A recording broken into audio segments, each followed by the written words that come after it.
Welcome to XalaatTech, Cybersecurity in Wolof. Tey nag leen indiloon mooy Multiple Factor Authentication. Lan mooy Multiple Factor Authentication? Lan moo tax mu am solo? Nan ngay def ba sa compte yëpp gën a am sécurité? Multiple Factor Authentication mooy nga am lu ëpp benn méthode boo mën a utiliser pour dugg sa compte. Mooy li nga xam ak li nga am ak li nga doon.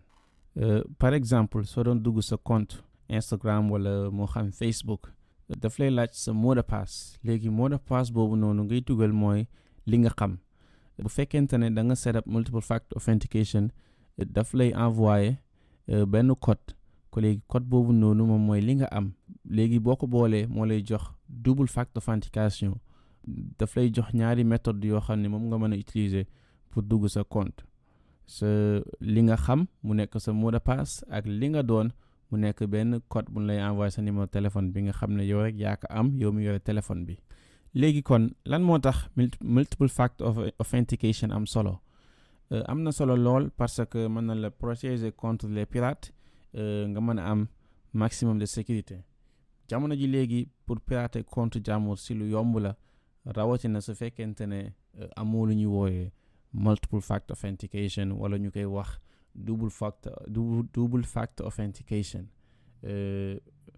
Parce que hacker yi mën nañu utiliser benn genre hacking technique bu ñuy wooyee brute force attack. Léegi brute force attack moom ni muy demee dafa nekk genre attaque boo xam ne dafay utiliser tous les possibles combinaisons pour mën a xam sa mot de passe. Par exemple, su fekkente ne da nga créer mot de passe boo xam ne mi ngi nekk Dakar Sénégal. Xam nga Dakar Sénégal ñaari mots yooyu noonu dafa exister ci alphabet bi.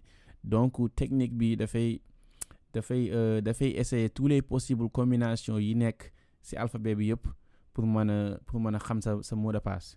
Mais su fekkente ne da nga set up multiple factor authentication, dafay am beneen méthode de vérification bu mu war a passer même su fekkente ne même su fekkente ne hacker bi fexe na ba xam sa mot de passe. Léegi il faut mu jéem a passer beneen méthode de vérification bi te moom mooy PIN bi la war a envoyer sa téléphone, benn genre code. Donc lii moo tax am na solo lool pour nga am multiple factor authentication pour protéger sa compte. Est-ce que xam nga ne soo protéger sa compte nekkul na rek sa bopp nga protéger, mais tamit sa xarit yi, sa ami yi. Par exemple, sama benn cousin dañu pirater compte am parce que moom amutoon lu ñuy wooye multiple factor authentication.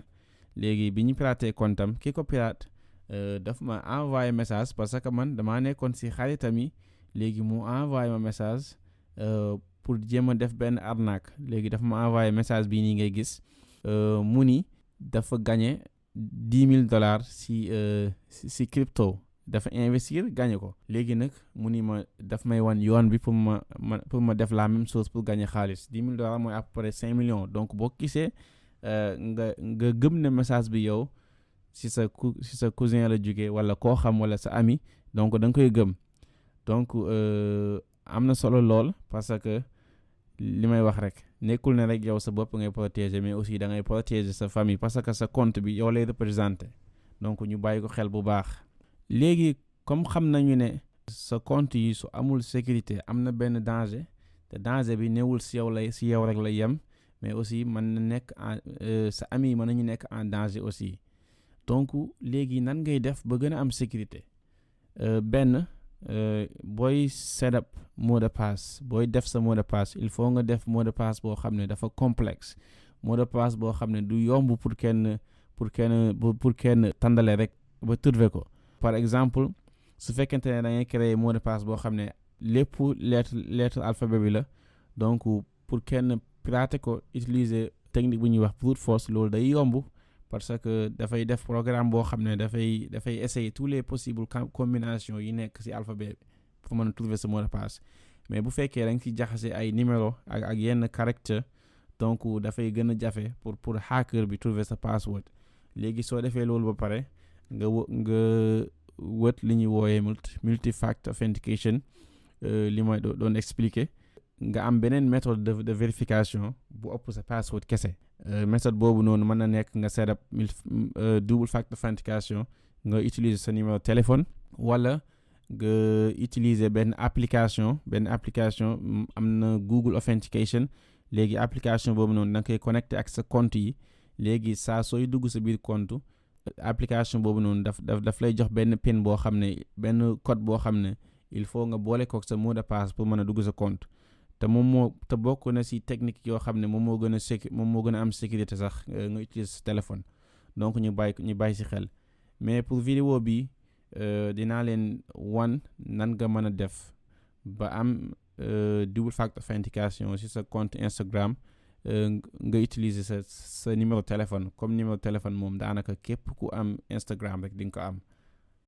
Pour nga set up two factor authentication à 2 facteurs si sa compte Instagram da ngay dugg si compte bi après nga daal di cliquer si icon menu bi si profile icon bi si suuf après nga cliquer si 3 traits yi après nga def paramètre nga cliquer sécurité cliquer authentication à 2 facteurs démarrer mu jox la 3 options mën nga ko setup ak sa WhatsApp wala ak Google Authenticator app wala avec texto nga utiliser sa numéro téléphone pour exemple bi dañuy sélecter texto après nga def numéro de téléphone bi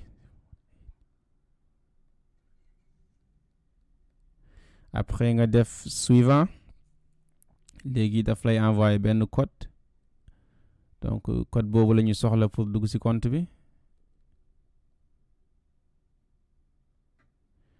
nga copier code bi après nga coller ko